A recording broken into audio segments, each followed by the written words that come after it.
Something quite interesting in life that I've noticed is that people use the word anxiety a lot. They say that when they're doing something, they feel anxious, they feel nervous, and they want to get rid of that anxiety, right? So, to get rid of that anxiety, what people do is that they might skirt away from their fears, they might become introverted, they might avoid doing certain things, right? And they think that, okay, by doing that, the anxiety is just going to disappear. So, for example, let's say I'm a bit of an introverted person, you could say, right? Even though I talk quite a lot. But so let's say for a couple years, maybe I'm inside the house more than I normally would be. I shy away from normal life, right?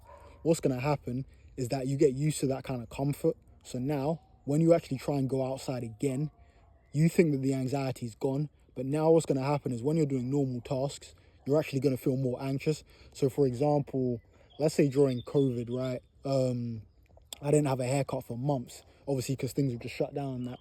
Cool, so I was inside most of the time, barely walking. Now I walk every day, but at the time I was barely walking, right? So then I noticed inside I felt fine. Every morning I felt fine.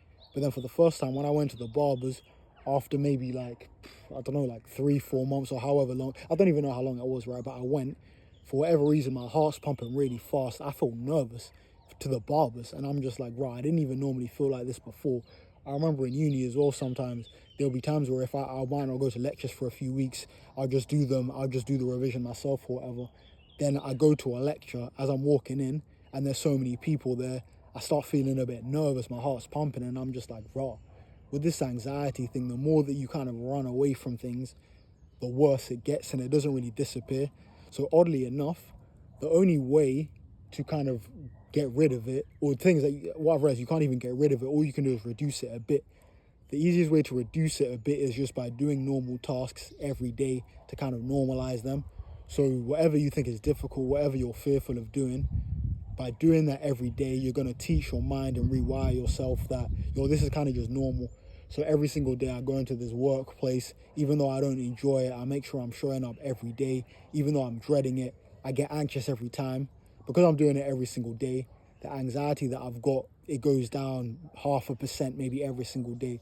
So maybe on a Monday, I go at the start, I'm super nervous, right? But then after 2 months of doing it, even though I dread it, it's kind of like, I've survived 100 days before. What's another day? And that's kind of how I see it. But I've noticed that you can't actually kill anxiety, which is annoying. You've got some people, maybe the 5%, who they just don't really feel nervous for anything. They can do whatever they need to do.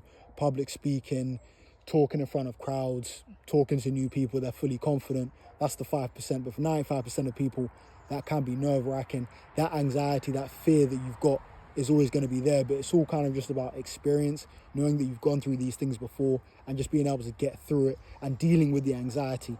Like, what I've noticed is that I was watching a Joe Rogan podcast years ago. I don't watch UFC, but there's some guy called GSP, George St. Pierre, right? He was saying how before every fight, he's got these butterflies in his stomach, and he's been doing this every single time. So he realized that, okay, that's anxiety. That anxiety is never going to disappear. So while it's here, instead of getting it to disappear, what I need to do is just learn to deal with it. And he's found different methods, different breathing techniques, meditation to help deal with the anxiety. So now he kind of can get through it. But just understand that when you're doing something, you're going to have anxiety when you're doing it. But if you let that fear consume you, that anxiety is going to either stay the same or it's going to increase each time you do a hard task. So you're going to need to just get through the hard tasks, the things you don't want to do, to try and just reduce that by 0.5% every single time. So from 100% anxiety, you could get down to like a 40, which is still bad, but it's way better than before, man. So just get over the fears and your anxiety will hopefully decrease, but it will never fully disappear.